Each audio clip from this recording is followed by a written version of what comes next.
2011, et même à l'époque, si le Sénégal avait été indépendant, je pense que les porteurs de pancartes n'auraient pas pu sortir. Donc c'est évidemment une loi antidémocratique et qui pourrait d'ailleurs, évidemment, ce n'est qu'un scénario. Une telle loi, une loi pénale ne produit pas évidemment des effets donc rétroactifs, mais on pourrait s'imaginer que en tous les cas, si elle avait été votée le 23 juin donc 2011, où Macky Sall, opposant incitait notamment les manifestants à résister face à une loi, eh bien, il aurait été sans doute qualifié lui-même de terroriste. C'est pour dire que cette loi, finalement, elle est antidémocratique en ce sens qu'elle va être dirigée contre les leaders de l'opposition pour les contraindre, finalement, eh bien, à ce que les émeutes ne se reproduisent pas. Et ensuite, je terminerai par là. Je voudrais interpeller l'ambassadeur de France aujourd'hui à Dakar. On sait que les intérêts français ont été particulièrement visés au mois de mars, donc 2021. Est-ce que la France, oui ou non, a apporté son expertise à cette loi anti-démocratique? Elle le fait. Mais quel est le lien Emmanuel, dites-nous, quel est le lien avec les intérêts français?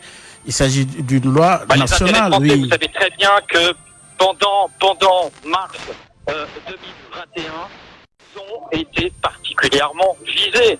Je pense que tout le monde le sait et que la France en est inquiétée. Vous savez qu'elle est en concurrence avec la Chine en Afrique, que la France est en recul permanent également en Afrique et que je considère que Abidjan et Dakar sont les deux derniers bastions de la France-Afrique. Et qu'évidemment, cette loi, mais ce n'est qu'une interrogation, je n'ai pas de preuves en ma possession, je ne fais que m'interroger.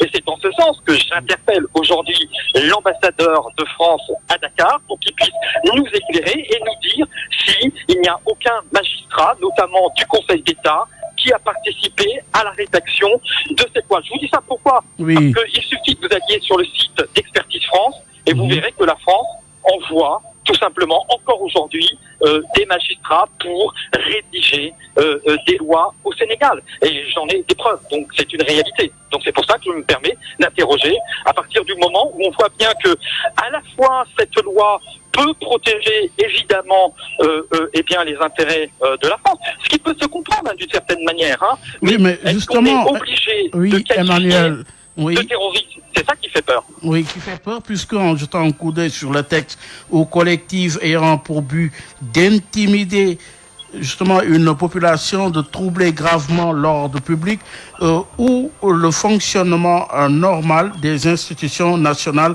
ou internationales. Là, le lien avec l'international est établi du coup. Évidemment.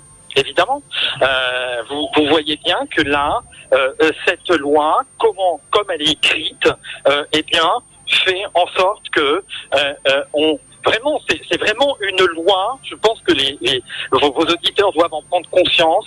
C'est une loi anti-mars 2021. Alors évidemment, on est tous contre l'instabilité. On est tous contre la violence, mais comment des révoltes ou des révolutions se font sans violence?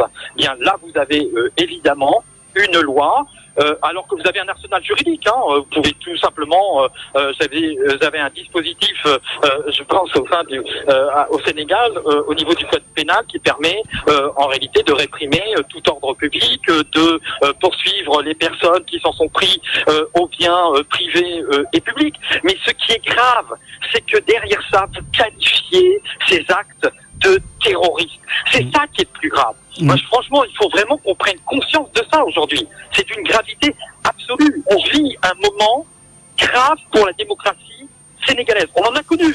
Je pense qu'on en a largement débattu sur vos ondes lorsque vous m'invitiez, notamment sur la question de la loi du parrainage et autres. Mais là, franchement, on vit un instant qui est d'une gravité absolue pour la démocratie sénégalaise. Merci beaucoup, Desfourneaux, Emmanuel Desfourneaux, observateur, analyste politique. Oui, quelle réaction par rapport à ce que vient de dire Emmanuel Desfourneaux?